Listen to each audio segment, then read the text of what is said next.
what's up everybody? I'm back working on the MR2 again. Last time we left off, the car cranked, kinda. It started for like a couple seconds, then it would die. I'm back today. I got new plugs in it, new plug wires. I got a new coil over there, and then I took the battery out the daily and threw it in here.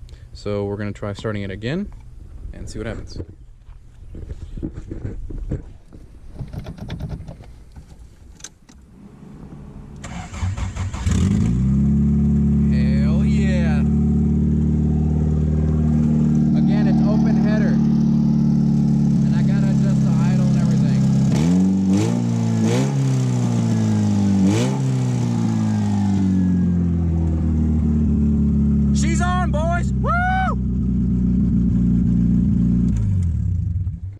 Alright, so now I have to adjust the timing because it's idling super high.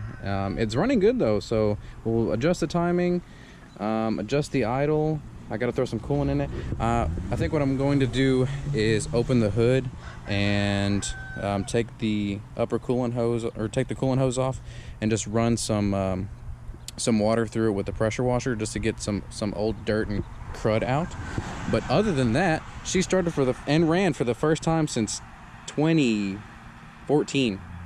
That's awesome, dude. I'm freaking pumped. All right, so I tried putting the exhaust on. Basically what happened is, this is the original exhaust like I said, but you can't put it on. I thought that I was going to be able to make it clear and then just modify this section, so when it's hanging, just like make this section like turn down and then curve out of the way of the oil pan. But it turns out then this, you can't even get it past the oil pan, so you have like probably that much of a gap between this flange and then the exhaust manifold.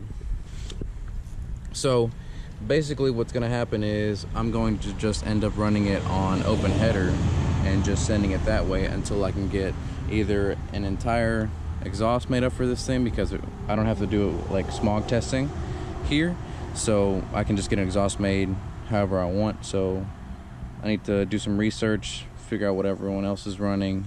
But yeah, the temp gauge right now showing that we're in the middle, so that's good at least. Oh, the horn works.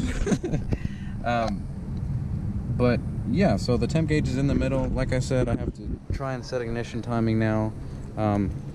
Right there where the distributor is at right now, it's like all the way counterclockwise, and well, it's almost all the way counterclockwise, and it starts, but I need to just set it somewhere kind of as a baseline, check the timing, see where we're at, and then adjust the distributor based on where we're at there. All right, everyone, I got her timed, I got her idling. I've been fighting with the TPS all morning.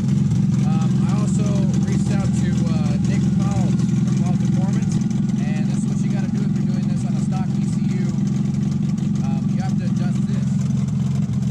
So you cut the silicone off the lid, and then you adjust this here like two and a half turns counterclockwise. So basically you just turn this little gear counterclockwise until it smooths out and it idles a little better, but she's doing good now.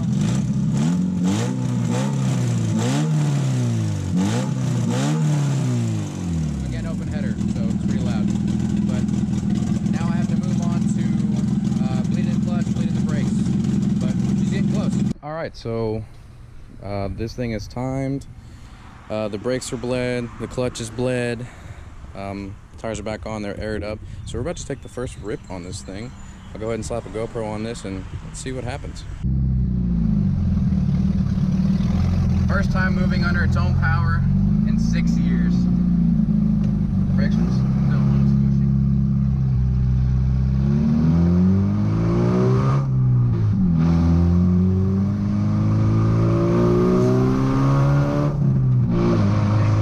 Hell yeah! Woo! Dude, yeah!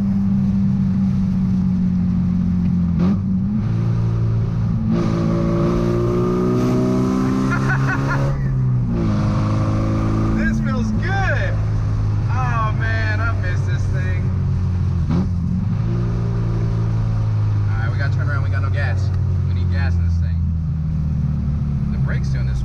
where it'll be squishy for a second.